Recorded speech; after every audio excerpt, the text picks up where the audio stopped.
चलिए आज हमारा ये ब्लॉग रहेगा दासिया बावरी पीठो, जो जगन्नाथ भगवान का बहुत बड़ा भक्त ही था। तो देखिए यहाँ से भुवनेश्वर की तरफ दिखाई दे रहा हूँ मैं। यहाँ से 35 किलोमीटर दूरी है यहाँ तक, और यहाँ से दासिया बावरी पीठ जाने के लिए लगभग 4 किलोमीटर डिस्टेंस ही है। तो चलिए हमारा शुरू करते हैं दासिया बावरी पीठो की ओर से। और देखिए यहाँ गेट लगा हुआ है, दासिया बावरी का पीठो का गेट ही है। बहुत सुंदर सा गेट बना गया है। चलिए शुरू करते हैं हमारा ट्रैवल। तो देखिए यही छोटा सा रास्ते पर ही हमको सफ़र करना पड़ेगा, लगभग 4 किलोमीटर।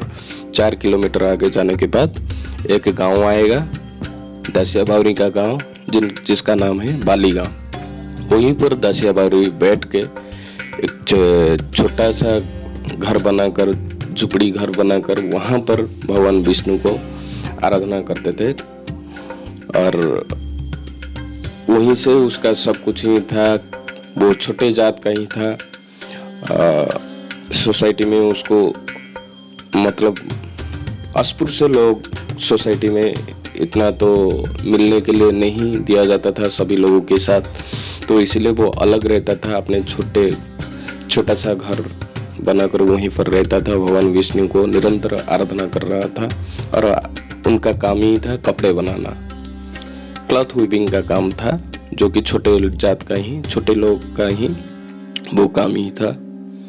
और उस समय समाज में ब्राह्मण लोगों का राज बहुत चल रहा था। तो देखिए हम जा रहे हैं अभी, दोनों साइड में देखिए यहाँ बहुत सारे हरियाली देखने को मिलता है। यहाँ ज़्यादातर देखने को मिलता है नारियल पेड़, क्योंकि यहाँ का परिवेश वैसा ही है। और यही रास्ते से ही हमको लेफ्ट टर्न लेना पड़ेगा। देखिए लेफ्ट टर्न लेने के बाद हम गांव के अंदर आ गए हैं। कुछ छोटे छोटे गांव के अंदर जाना पड़ेगा, लगभग 1 या 1.5 किलोमीटर जाना पड़ेगा। उसके बाद दासिया बावरी पीठा आएगा, ऐतिहासिक पीठा आएगा। दासिया बावरी, जिनको माना जाता है भगवान का सबसे खास भक्त ही थे, और भगवान जगन्नाथ ने उनको बहुत प्रेम किया करते थे। बहुत सारे ऐसे दिलचस्प की कहानी है इतिहास में, जो मैं ब्लॉग में बनाऊंगा। दासिया बावरी के बारे में पूरा कहानी बनाऊंगा, इसी चैनल पर आप बने रहिए। अभी देखिए आ गया दासिया बावरी पीठा, आ गया। देखिए आगे बढ़ते हैं, हम आपको दिखाएंगे। तो ये है दासिया बावरी पीठा का जगह। देखिए ये है इनका मंदिर। यहीं पर उनका एक छोटा सा घर था, जिधर वो बैठ के भगवान विष्णु को आराधना कर रहा था, इस संसार से मुक्ति जाने के लिए, मुक्ति होने के लिए, क्योंकि वो नहीं चाहता था कि इस संसार में वो जन्म मृत्यु साइकिल में ना फंसे, और निरंतर उनके पास, विष्णु के पास रहना चाहते थे, उनके समर्पित होना चाहते थे उनको। और देखिए बहुत सारे सुंदर सा कारुकार्य यहाँ किया गया है। दासिया बावरी पीठा के अंदर जितने सारे छोटा छोटा मंदिर बना गया है, यहाँ का परिवेश बहुत सुंदर सही है। बहुत सुंदर कारुकार्य किया गया है। ये है दासिया बावरी पीठा का एंट्रेंस, प्रवेश द्वार। हम प्रवेश करेंगे, उसके बाद हर चीज़ें को आपको हम दिखाएंगे। देखिए ये है एंट्रेंस, और ये पहला आपको दिखाते हैं, ये है मंदिर। बहुत सुंदर सा कारुकार्य किया गया है। देखिए यहीं पर दासिया बावरी बैठ के भगवान विष्णु को आराधना कर रहे थे कि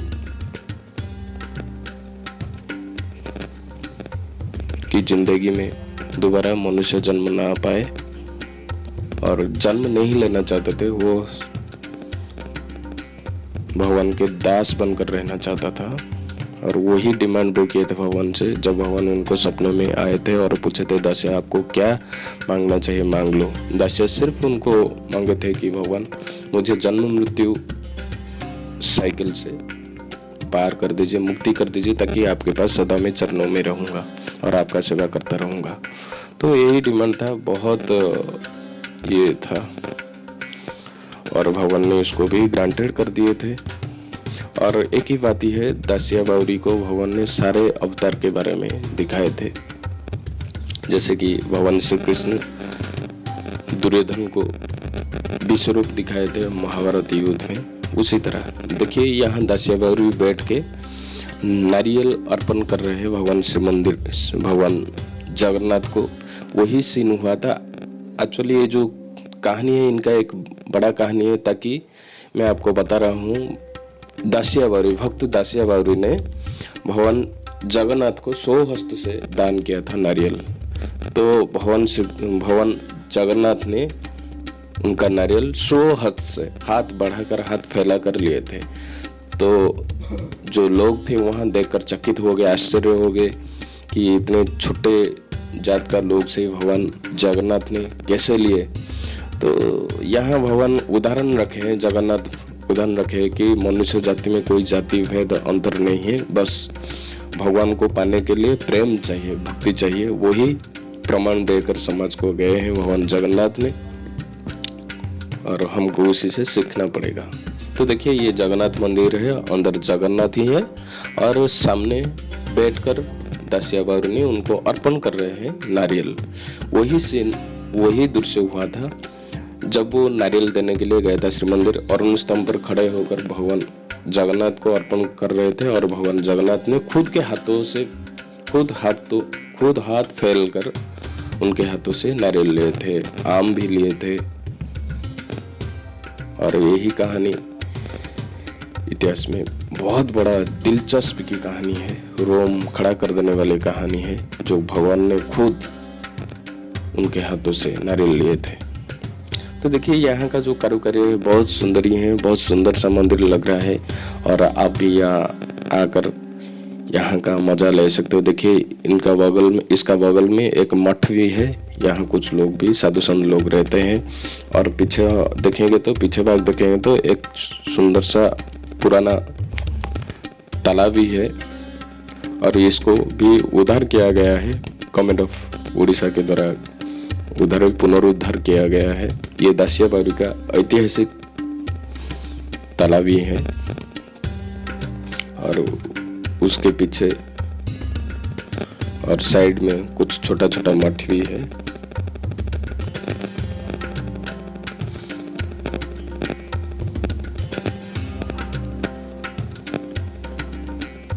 तो अगर आप यहाँ देखने के लिए चाहते हो, यहाँ विजिट करने के लिए चाहते हो, बहुत बढ़िया सा जगह है।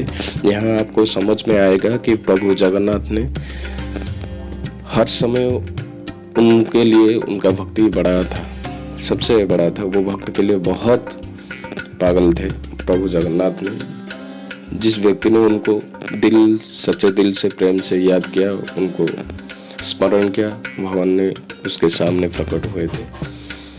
जरूर होंगे, बस भगवान को पाने के लिए। दासिया बावरी यही प्रूव करता है कि भगवान को पाने के लिए सिर्फ प्रेम और भक्ति चाहिए और कुछ नहीं चाहिए, क्योंकि वो इतने गरीब थे और छोटे जात का भी थे। भगवान को देने के लिए कुछ भी उनके पास नहीं था, सिर्फ भगवान को भक्ति और प्रेम, निरंतर भक्ति और प्रेम के माध्यम से भगवान उनको साक्षात दर्शन दिए थे। और ये है बाहर के नजरिया, जो दासिया बावरी पीठ के बाहर एरिया ही है, बाहर से इसी तरह दिखाई दे रहा है। तो अगर कोई यहाँ आना चाहता है और यहाँ का इतिहास को देखना चाहता है, तो हाईवे से आप 4 किलोमीटर डिस्टेंस ही पर आप आ सकते हो। भुवनेश्वर से अगर टोटल डिस्टेंस बोलेंगे तो 40 किलोमीटर होगा। हमारा ये वीडियो ब्लॉग को देखने के लिए धन्यवाद।